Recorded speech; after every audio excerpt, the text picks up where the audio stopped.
औज़ुबिल्लाहि मिनश्शैतानिर्रजीम बिस्मिल्लाहिर्रहमानिर्रहीम रब्बि इश्रह ली सदरी व यस्सिर ली अमरी वहलुल उक़दतम मिन लिसानी यफ़क़हू क़ौली सदक़ल्लाहुल अज़ीम। अल्लाहुम्मा सल्लि अला मुहम्मदिन व अला आलि मुहम्मदिन कमा सल्लैता अला इब्राहीम व अला आलि इब्राहीम इन्नका हमीदुम मजीद। अल्लाहुम्मा बारिक अला मुहम्मदिन व अला आलि मुहम्मदिन कमा बारकता अला इब्राहीम व अला आलि इब्राहीम इन्नका हमीदुम मजीद। अस्सलामु अलैकुम नाज़रीन, मैं हूं शहज़ाद शौकत, प्रोग्राम सनत व मईशत में आपके साथ। हमने अपनी सनत को कमज़ोर नहीं रहने देना, हमने अपनी मईशत को कमज़ोर नहीं रहने देना, यही हमारा ऑब्जेक्टिव है, यही हमारे प्रोग्राम का मोटो है। नून लीग मैनिफेस्टो आया, हमने इस मुल्क की इकोनॉमिक सिचुएशन को इंप्रूव करना है, और बाकी किसी भी पॉलिटिकल पार्टी का मैनिफेस्टो ऐसा नहीं था जो कि मैक्रो इकोनॉमिक्स को कवर करे। सिर्फ और सिर्फ यासिन इकबाल साहब, उनकी मेहनत और इसाक डार साहब की काविश के नून लीग के मैनिफेस्टो में मैक्रो इकोनॉमिक्स को कवर किया जाता है। मैक्रो इकोनॉमिक्स पैरामीटर्स क्या है नाज़रीन, ये एक इंपॉर्टेंट लेकिन टेक्निकल डिस्कशन है, लेकिन मैं टेक्निकल डिस्कशन की तरफ ज्यादा नहीं जाऊंगा। सिर्फ और सिर्फ मोटी मोटी चंद बातें करते हुए हम काम करेंगे कि हम अपने मुल्क की जीडीपी बढ़ाएं। ये मोटिव है कि उसका ग्रोथ रेट हो 4%, 5%, 6%, ना कि 2%। नेगेटिव ग्रोथ रेट एक अलग हमारे लिए सिनेरियो है। क्या हमारा मुल्क पॉजिटिव ग्रोथ रेट के साथ आगे काम कर पाएगा? शहबाज शरीफ साहब, नई गवर्नमेंट, नई शुरुआत, नई मेहनत, पुराने लोग, नए चैलेंजेस, पुरानी प्रॉब्लम्स। पहले प्रॉब्लम हुआ करती थी कि जिसके ऊपर हम शॉर्ट टर्म मेजर लेके प्रॉब्लम से निकल जाते थे थोड़ी देर के लिए, लेकिन अब हमारे शॉर्ट टर्म मेजर में भी प्रॉब्लम्स हैं कि हम अपने मसाइल के अंदर उलझते जा रहे हैं। नाज़रीन, जीडीपी ग्रोथ रेट होता क्या है? सिंपल अल्फाज में कि इस साल हमारे मुल्क की जीडीपी अगर 50,000 अरब है, तो अगले साल 5% अगर ये बढ़ेगी तो ये 52,500 अरब हो जाएगी। ये मिसाल दे रहा हूं। अगर इस साल हमारी जीडीपी में, सिंप्लीफाई करता हूं, 1 लाख रुपए है तो अगले साल 1,02,500 रुपए हो जाएगी। ये मुसलसल कंसिस्टेंट ग्रोथ, हर साल 2.5% ग्रोथ, 3% ग्रोथ, 5% ग्रोथ हम टारगेट बनाते हैं कि हमने जीडीपी बढ़ाना है, और इसी जीडीपी के साथ लिंक करते हैं कि इस जीडीपी का 9% टैक्स कलेक्शन है। नून लीग ने यह कहा है कि हम कलेक्शन 13.5% तक लेके जाएंगे। ये बड़ा चैलेंज है कि जीडीपी का 13.5% टैक्स हो, बहुत अच्छा चैलेंज नंबर 1। और इसी तरीके से अगर जीडीपी के कंपैरिजन में देखें कि हमारा डेट जीडीपी रेशो क्या है, उसमें हम 90%, 100%, इससे भी ऊपर पहुंच जाते हैं, लेकिन उसको फिर नीचे ले आते हैं किसी ना किसी टेक्निकल विंडो ड्रेसिंग में, टेक्निकल लकूने के तहत। ये हम बाद में बात करें। जीडीपी ग्रोथ में जब हम देखते हैं कि इस साल हमने 100 रुपए जीडीपी है, 9%, 9 रुपए टैक्स कलेक्ट किया है, इसका मतलब यह हुआ कि जब जीडीपी 200 हो जाएगी तो हमारा टैक्स 18 रुपए हो जाएगा, अगर हम इसी परसेंटेज में रहे। लेकिन अगर हमारी जीडीपी 1,05,000 होती है तो हमारे टैक्स में नॉमिनल सा फर्क पड़ेगा। नाज़रीन, यहां पे एक इंपॉर्टेंट पॉइंट है कि जीडीपी, रियल जीडीपी जो पाक रुपीज में होती है, वो कहीं गुम हो जाती है जब हम करेंसी डिवैल्यू करते हैं।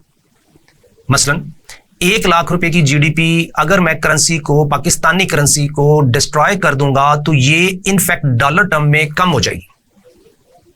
वो इस तरीके से कि 1 लाख रुपए की जीडीपी 10 रुपए का डॉलर है तो मेरी जीडीपी 10,000 डॉलर है।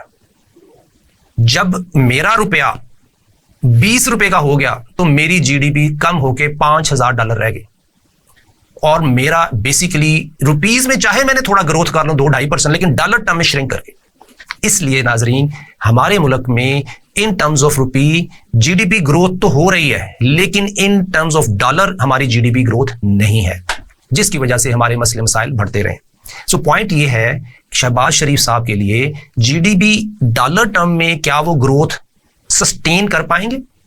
आज अगर हमारी जीडीपी डॉलर टर्म में एक्स अमाउंट है और अगले साल भी सिर्फ उतनी ही रख लें, ना कि कम हो, हमारे लिए सबसे इंपॉर्टेंट लम्हा फिक्रिया यह है कि हमारी जीडीपी श्रिंक कर रही।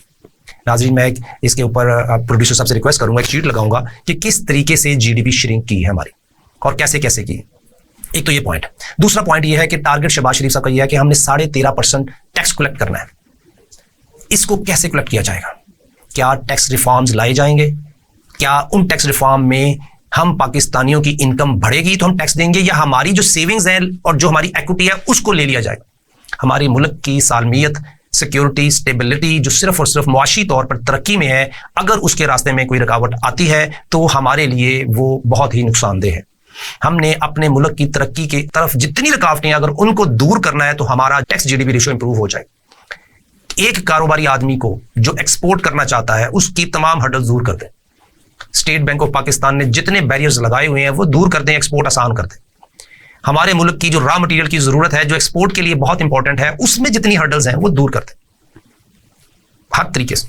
तो हमारी जीडीपी जब इन टर्म्स क्वांटिटी में बढ़ जाएगी तो 9% टैक्स भी हमारे लिए बहुत बेहतर होगा। तो हमारे शहबाज शरीफ साहब के लिए हमारी एक रिक्वेस्ट है, ये उनके लिए एक समझ लें हिंट है कि जीडीपी को बढ़ा दें, आपका टैक्स खुद ब खुद बढ़ जाएगा। जीडीपी बढ़ाने के लिए आपको आम आदमी की इनकम बढ़ानी पड़ेगी। जीडीपी बढ़ाने के लिए इकोनॉमिक एक्टिविटीज बढ़ानी पड़ेंगी। जीडीपी बढ़ाने के लिए जो इकोनॉमिक एक्टिविटीज बढ़ाने में रुकावटें हैं वो दूर करनी पड़ेंगी। जीडीपी बढ़ाने के लिए हर वो आसानी देनी है जो कि एक आम पाकिस्तानी को, एक आम कारोबारी आदमी को, एक आम पेशावर आदमी को, एक जॉब करने वाले आदमी को जो आसानी चाहिए वो आसानी शहबाज शरीफ साहब आपको देनी पड़ेगी। तो आप अपना 13-13.5% टैक्स कलेक्शन का टारगेट अचीव कर पाएंगे। हमारी जीडीपी डबल करते हैं रुपीज में, डॉलर में सस्टेन भी कर जाए। डॉलर में 2% 5% की ग्रोथ होती है तो दैट इज गुड। अगर आप पिछले 5 साल का मुआयना कीजिएगा आपको समझ आ जाएगी कि हमारी GDP in terms of dollar किस तरीके से श्रिंक कर रही है। ये एक पॉइंट है। दूसरा पॉइंट नाज़रीन, क्या हम जीडीपी के साथ जो लिंक हमारे एक्टिविटीज हैं उनको क्रिटिकली देख रहे हैं जिनकी वजह से हमारी इकोनॉमिक एक्टिविटीज रुकी पड़ी हैं? जी नाज़रीन, पहला पॉइंट कि हमारे ऊपर 25 से 30% तक इंटरेस्ट इंपोज कर दिया गया। जब एक आम कारोबारी आदमी को 25 से 30% बैंकों से घर बैठे इंटरेस्ट मिलेगा तो वो कारोबार में पैसा नहीं लगाएगा, क्योंकि 25 से 30% कमाने के लिए उसको 2 से 2.5% टैक्स देना पड़ता है। टैक्स दे के वो जो डिडक्शन एट सोर्स होता है उसके लिए वो एक ऐसी हैंडसम अमाउंट है कि जिसकी वजह से वो कभी भी कारोबार में पैसे नहीं डालेगा।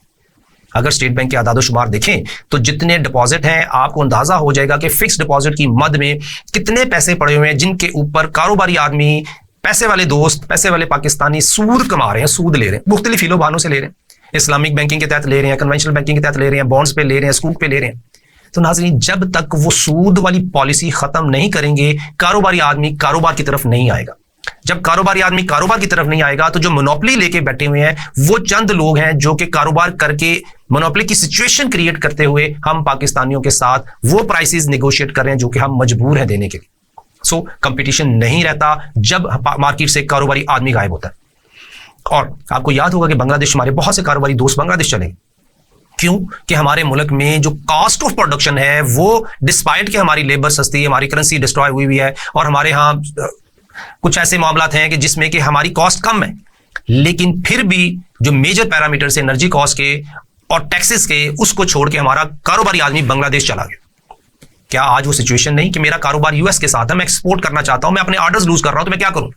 मैं डेफिनेटली देखूंगा कि वो ऐसा इकोनॉमिक जोन ढूंढूं जहां पे कि यूएस एक्सपोर्ट आसान है, जहां पे यूरोप एक्सपोर्ट आसान है, जहां पे कॉस्ट ऑफ प्रोडक्शन कम है, जहां पे लेबर इकोनॉमिकली ट्रेन चीप मिल सकती है और मुझे टैक्स हॉलिडेज है। मोस्ट इंपॉर्टेंटली कि एक इंटरनेशनल माहौल है। क्या मुझे ऐसा स्पेशल इकोनॉमिक जोन चाहिए ताकि मैं अपने ऑर्डर लूज ना करूं? नाज़रीन, आज के दिन में मैं अगर एक टेक्सटाइल का ऑनर हूं तो मैं अपने ऑर्डर सिर्फ इसलिए लूज कर रहा हूं कि मुझे 25% सूद, 30% सूद को इंटेग्रेट करना है और उसके बाद मुझे बिजली के, गैस के बिल डालने हैं अपने बिलों में, जिसका मुझे पता ही नहीं कि अगले हफ्ते, अगले महीने, 2 महीने बाद मुझे उस बिल पे एक्स्ट्रा क्या देना है। सो कोई भी कारोबारी आदमी ब्लाइंड, अंधे होकर काम नहीं करता। हर कारोबारी आदमी आंखें खोल के काम करता है। ये हमारे सरकारी मुलाजमीन है जो ब्लाइंड पॉलिसीज हम पे इंपोज कर देते हैं, बाद में सोचते हैं कि ये पॉलिसी कैसे बनी थी। मैं प्रैक्टिकल एग्जांपल देता हूं नाज़रीन, पीपीपी एक्ट हुआ करता था, 2013 की बात कर रहा हूं, तो मुझे वहां पे करने का मौका मिला उस वक्त के सेक्रेटरी के साथ। तो मैंने कहा कि सर आपका ये लॉ ही इनफेक्टिव है, आप कोई पीपीपी मॉडल पे प्रोजेक्ट मुझे करके दिखा दें इस लॉ पे। हाँ, जब तक आपकी नीयत ना हो या अंदर वो बाहर जो मामला हैं वो बाहर से सेटल ना हो जाए, तब तक कोई पीपीपी मॉडल पे प्रैक्टिकल टर्म में इस लॉ के तहत काम नहीं हो सकता। और उस मीटिंग के 3 साल बाद एक ये हमारे गार्डन टाउन में इधर कैबिनेट के पास एक लॉ फर्म है, मुझे उनसे मुलाकात हुई तो पता चला कि जी आजकल वो पीपीपी एक्ट को अमेंड कर रहे हैं। पुरानी बात कर रहा हूं सिर्फ मिसाल देने के लिए। इसी तरीके से आज शहबाज शरीफ साहब जब पीडीएम गवर्नमेंट में प्राइम मिनिस्टर थे, उस वक्त उनका पॉइंट ये था कि किस तरीके से हम अपनी पाकिस्तान की इकोनॉमी को प्रमोट करें। तो ये सोचा गया कि हम आर्मी और पब्लिक सेक्टर को एक प्लेटफॉर्म पे लेके आए तो शायद ये इकोनॉमिक हर्डल्स दूर हो जाए। और टारगेट ये था कि $5 बिलियन लेके आएंगे, फिर टारगेट हुआ कि हम $100 बिलियन लेके आएंगे, लेकिन SIFC में अभी तक कोई ऐसा मामला नहीं हो सका, सिवाय MOU साइन के। प्रैक्टिकल टर्म में कोई बड़ी अमाउंट SIFC लाने में कामयाब नहीं हो सकी। दिन रात उसकी मीटिंगें चल रही। आज से 2-3 माह पहले मैंने इसी प्रोग्राम में अब्दुल रशीद मिर्जा साहब के साथ बैठे हुए बात की थी कि जब तक SIFC में कंप्लीट पॉलिसीज हम नहीं लाएंगे तब तक फॉरेन इन्वेस्टर पाकिस्तान नहीं आएगा। अगर देखें, मैंने अगर $13 मिलियन एक पाकिस्तान में लाना है, मेरे क्लाइंट थे, उस वक्त डॉलर का रेट कुछ और था, पाकिस्तान आ गया, डॉलर डिवैल्यू हो गया, तो उन्होंने जो काम शुरू किया उस $13 मिलियन से वो तो काम उधर ही रहा, लेकिन उनकी ओरिजिनल इन्वेस्टमेंट हवा हो गई। सो SIFC की जब तक पॉलिसी कंप्लीट नहीं होगी तब तक फॉरेन इन्वेस्टर पाकिस्तान में इन्वेस्टमेंट के लिए नहीं आएगा। अब पॉलिसी कंप्लीट क्या होती है नाज़रीन? शहबाज शरीफ साहब ने अगर अपनी मैक्रो इकोनॉमिक मेजर्स को अचीव करना है तो पॉलिसी कंप्लीट होगी कंसल्टेटिव प्रोसेस में। आपका कारोबारी आदमी, आपका लॉ मेकर और आपका वो ब्यूरोक्रेट जिसको कारोबार करने की सेंस है, वो ब्यूरोक्रेट नहीं जो कभी कोई कारोबार कर नहीं सकता, जिसको सेंस ही नहीं है। ये तीन लोग बैठेंगे, एफबीआर के वो दोस्त बैठेंगे कि कोलैबोरेशन में टैक्स कहां से हम कलेक्ट कर सकते हैं जिसमें बिजनेसमैन सर्वाइव भी करे और गवर्नमेंट को टैक्स भी दे। कंसल्टेटिव प्रोसेस में ये चार स्टेक होल्डर बैठेंगे तो कोई रिजल्ट निकलेगा। खाली ब्यूरोक्रेट्स और लॉ मेकर बैठे हैं जिनको कारोबार की एबीसी नहीं आती और जो भी लॉ बनाएंगे उनमें उनको नहीं पता कि एक कारोबारी आदमी की सोच क्या है, उसकी सिक्योरिटीज और उसके खदशात क्या हैं, उसकी एप्रीहेंशंस क्या है। नाजरीन, जब तक एप्रीहेंशंस दूर नहीं होंगी कारोबारी आदमियों की, उस वक्त तक SIFC भी कामयाब नहीं हो पाए। ये खदशा है मेरा। उसके लिए पॉलिसी कंप्लीट करें तो हम पॉलिसी के कंप्लीट होते ही आपको रिजल्ट आने शुरू हो जाएंगे। ये था एक पॉइंट। नाजरीन, अगला पॉइंट हम देखें, पिछले 5-6 सालों में करेंसी को मुसलसल डीवैल्यू किया गया। इसलिए किया गया कि जी हमारी एक्सपोर्ट बढ़ जाएगी। आप देखें हमारी एवरेज एक्सपोर्ट इंक्रीज कितने परसेंट है? 2%, 1.5%, 2%, 2.5%। सो हमारी एक्सपोर्ट इंक्रीज 2.5%। हमारी एक्सपोर्ट कितने परसेंट इंक्रीज हो रही है? 2.5%। लेकिन हमारे जो करेंसी डीवैल्यू हो रही है वो कितने परसेंट हो रही है? उसको तो आप पूछे ही ना कि कभी वो 85 रुपए का रुपया डॉलर था, फिर 104 का हुआ, 110 का हुआ, 120 का हुआ, 165 का हुआ, 200, 250, अल्लाह अकबर, 330, 40 तक भी पहुंचा। तो ये 2% इंक्रीज नहीं है, ये बहुत ज्यादा इंक्रीज है। तो ये मिसमैच है पॉलिसीज में, तजाद में, कि अगर करेंसी डीवैल्यूएशन से एक्सपोर्ट बढ़नी होती तो वो 2% ना बढ़ती, 20% बढ़ती, 25% बढ़ती, 30% बढ़ती, कुछ तो उसमें तवाज़ुन होता। सो नाजरीन, पॉइंट ये है कि करेंसी डीवैल्यूएशन के साथ भी हमारी GDP रिवर्स पहिया चलता है, श्रिंक होती है और हमारी एक्सपोर्ट इनफैक्ट नहीं बढ़ती उस तनासुब में जिस तनासुब में बढ़नी चाहिए। सो शहबाज शरीफ साहब के लिए एक मुअद्दबाना रिक्वेस्ट है कि आपने इकोनॉमिक्स को इकोनॉमिक्स के कॉन्टेक्स्ट में नहीं देखना। आपने इकोनॉमिक्स को फाइनेंशियल इकोनॉमिक्स के कॉन्टेक्स्ट में पढ़ना है, देखना है और फिर डिसीजन लेने हैं, फिर फैसले लेने हैं। हमारा डिफेंस बजट भी $10 बिलियन से कम होकर $4-4.5 बिलियन तक आ गया। हमारे सूद के मामलात के हमारी गवर्नमेंट की नेट इनकम बहुत कम है उससे जो कि हमने इस साल सूद पे किया, और अगले साल भी हम फोर्सी कर रहे हैं कि हमारी सूद की पेमेंट हमारी नेट इनकम से बहुत ज्यादा है। इसका मतलब ये हुआ कि शहबाज शरीफ साहब जो सैलरी ले रहे हैं वो पाकिस्तानियों की कमाई से नहीं ले रहे, वो सूदी पैसे हैं जिसके ऊपर उनको सैलरी दी जाएगी और उसका सूद आने वाले 10 सालों तक, पता नहीं अल्लाह माफ करे कितने सालों तक, हमें एक्यूमुलेट करके देना होगा। ये पहिया जो रिवर्स चल रहा है ये रुक सकता है जब आप स्ट्रक्चरल रिफॉर्म हम पाकिस्तानियों के लिए लेना शुरू कर दें। स्ट्रक्चरल रिफॉर्म में बेनिफिशियरी पाकिस्तानी बना दें तो आपका पहिया रिवर्स ठीक हो जाएगा।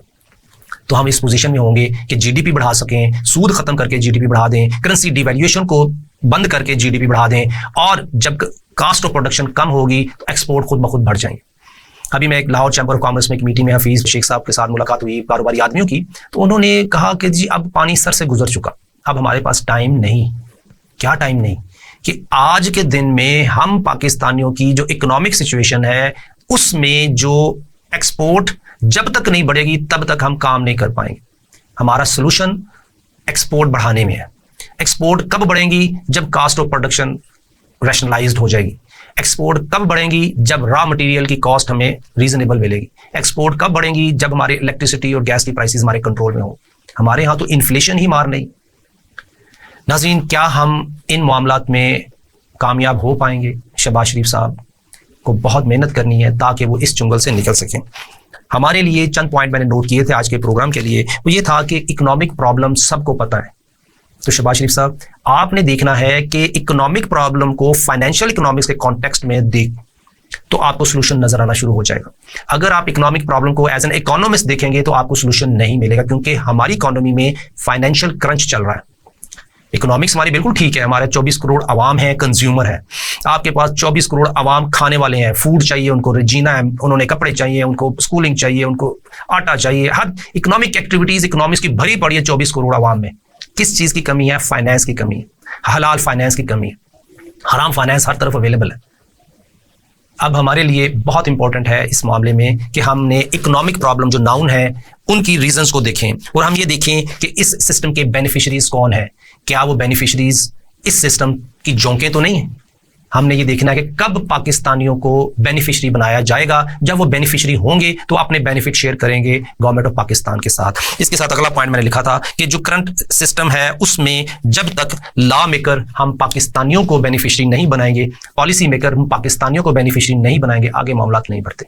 नाज़रीन, शहबाज शरीफ साहब के लिए चैलेंज है कि 13% GDP का टैक्स कलेक्ट करना है और उसके साथ साथ GDP का क्वांटम डॉलर टर्म में बढ़ाना है ताकि चीज़ें कंट्रोल में आ सके।